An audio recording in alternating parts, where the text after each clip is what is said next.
Hello' বন্ধু, current আছামলৈ স্বাগতম। আজি আপোনালোকক এজোপা গছ মই কাটি থকা দেখুৱাইছোঁ। আপোনালোকে চাওকচোন, এয়া কাটি আছে। ইয়াত ফুটি কোনকেইটা দেখুৱাই দিয়াচোন।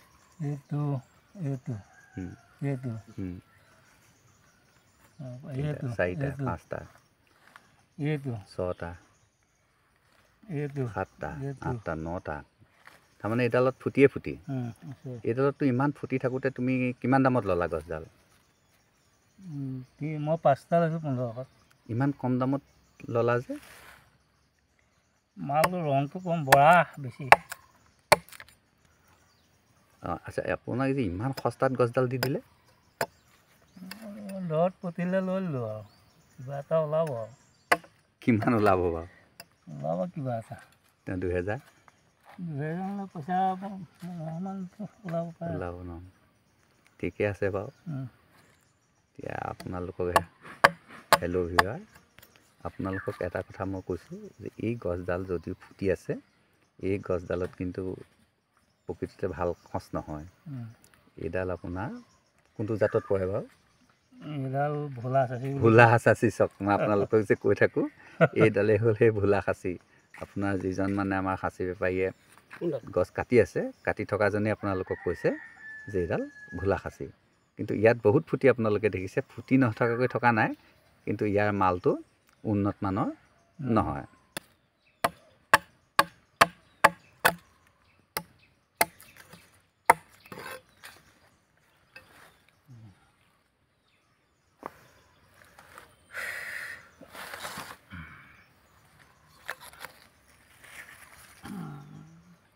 এয়া চাওক, তেখেতে এয়া গাড়ীত লোড কৰি থৈছে।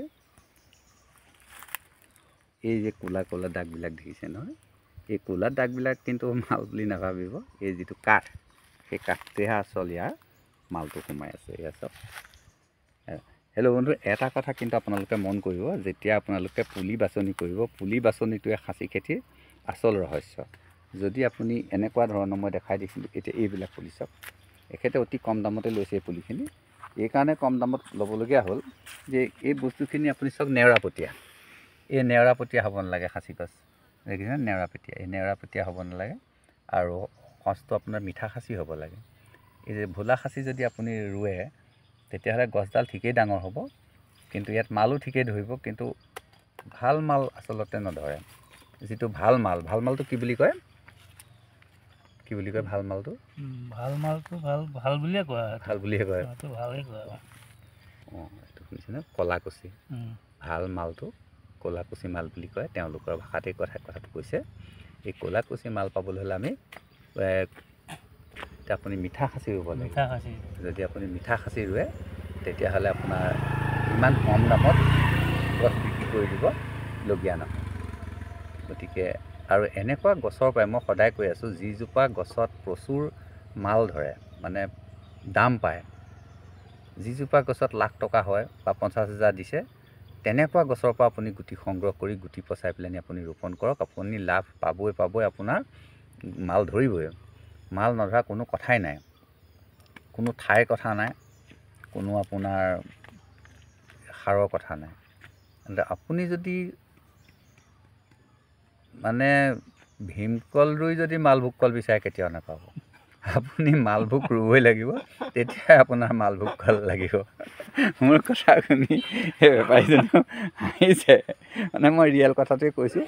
আপোনালোকে কথাটো মনত ৰাখিব। মই বৰ বেছি দীঘলীয়া নকৰোঁ। আজি ভিডিঅ'টো ইমানতে মই সামৰণি মাৰিছোঁ। ধন্যবাদ।